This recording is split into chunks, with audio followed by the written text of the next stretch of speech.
I think there really is a case to be made, right? From Seattle's perspective, that he might be worth more to them than he would be worth to another team, given the last two NFC champions are in your division. Head coach is the play caller.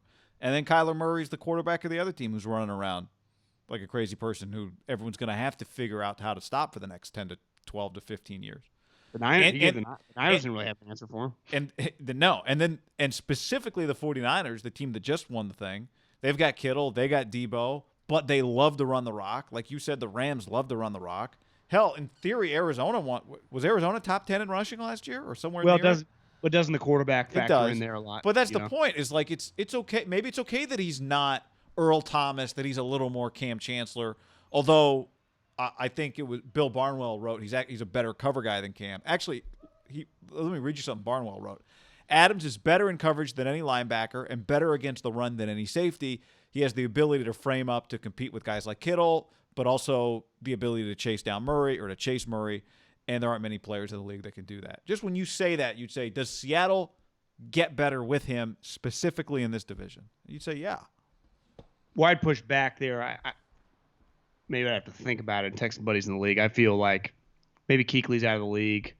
There are definitely a couple. Like Corey Littleton's not a better cover guy. I think Fred. What do you say? Linebackers? I'd say Fred Warner's pretty elite cover guy. Like there are just the last couple years of more of these hybrid players that you'd say are pretty good. Now, again, like Jamal Adams.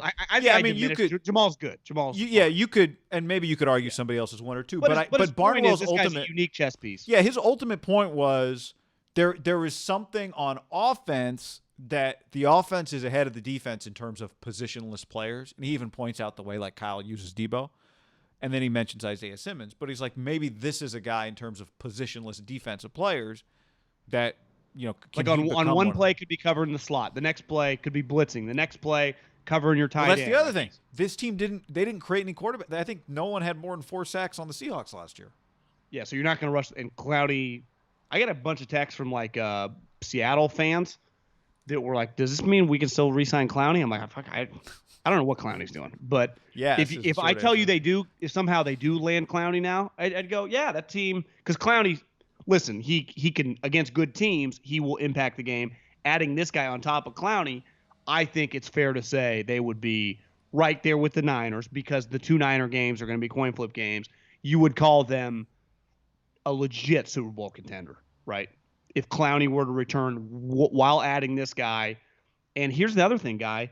DK Metcalf, which I think we're all, like, for us, we go, yeah, Debo should have a big year. We've done videos. We've talked about on podcasts, like, is he an 85, 90 catch guy this year? Well, what do you think like Schottenheimer, Pete Carroll, and Russell Wilson are saying with DK?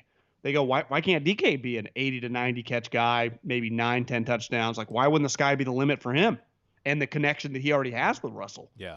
Right? Yeah. So, and they got their tight ends are solid. I think Seattle, you're right there. 7-point differential is kind of crazy. And the Niners, a major difference, because you go, well, the Niners, when they played Seattle, when they played Baltimore, when they played New Orleans, like the point differential was, I bet if we went through it all, it was like 0, right? The Seattle game was 3, the New Orleans game was 2. Right.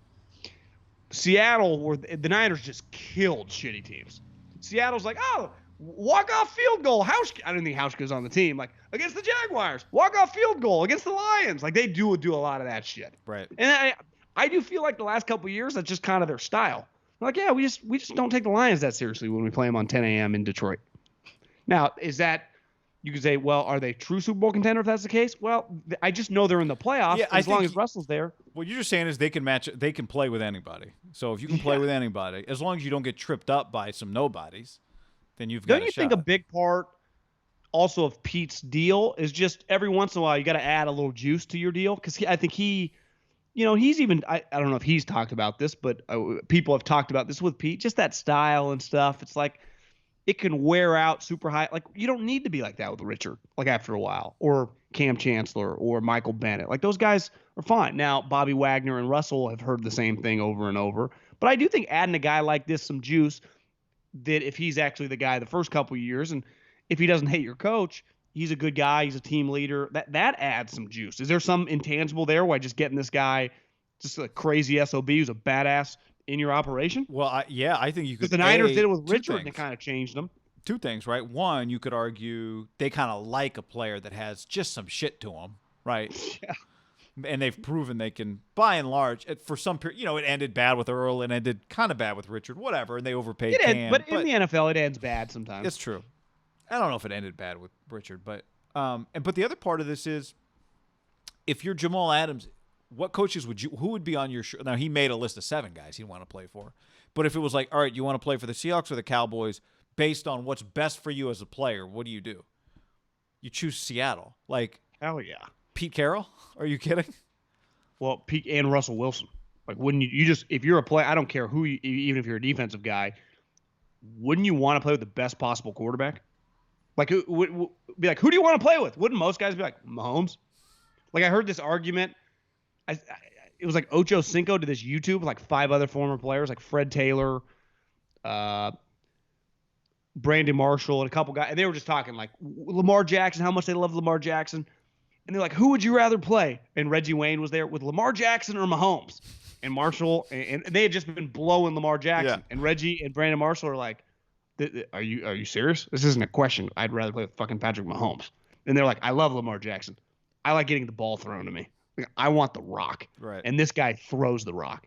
So if you're a defensive guy, you just want to play with the guy that you go, this guy gives me the best chance to win a Super Bowl. Because at this point in time, it's pretty clear the formula to win in the NFL, right? Have a star quarterback. And I'd say, is he the second? I know Lamar was the MVP, but if you were a big game in the NFL 2020, Mahomes was number 1 pick, I think pretty universally Russell Wilson with fans and GMs and coaches would be, if you had to have one guy to win you one game, you would take 3, being that Russell Wilson number 3 after Patrick Mahomes, right? You would take him number 2.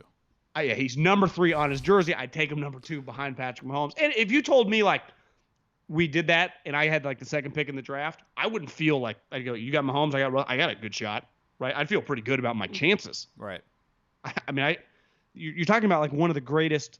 If Russell wins another Super Bowl and the stats he's been putting up, like he's going to go down as like a, I don't know, top 7 or 8 quarterback ever. He's going to have a shot. Like he has a shot at another MVP here too. He's just playing. He was in the mix last year. Now again, they got to win. So this is where he needs Jamal Adams can help him win an MVP. But there's a take for later in the week. Video? But yeah, there's a video. Hold on, let me make it known. We're always trying to grow here.